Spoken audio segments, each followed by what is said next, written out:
lo que realmente el nuevo decreto incorpora es una triple división entre familias en acogimiento familiar común, en acogimiento familiar especializado o en acogimiento familiar profesionalizado. Es muy bonito tener a los bebés, en este caso, a los de adopción,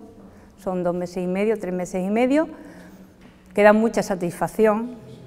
que no dan malas noches porque mis niños son todos muy buenos, han sido todos muy buenos, y la alegría que da al entregar a las madres, cuando la reacción de la emoción que tienen, los nervios, con eso lo pagan todo. Entendemos que el acogimiento familiar presenta una serie de ventajas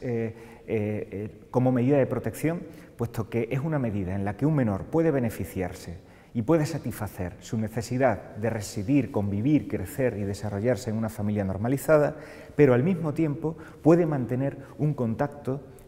positivo,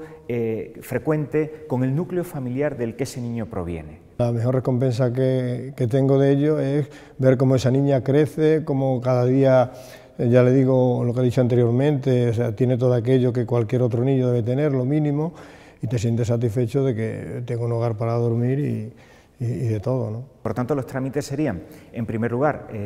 asistir a una sesión informativa por parte de algunos de los equipos técnicos de acogimiento, ya sean en Cáceres, en Mérida o en Badajoz,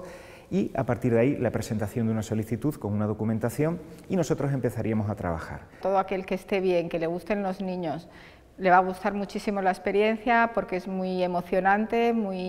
te da muchísima alegría, es algo muy positivo para toda la familia, sobre todo para ese niño, pero para toda la familia. Yo soy más feliz ahora de lo que era hace 2 años.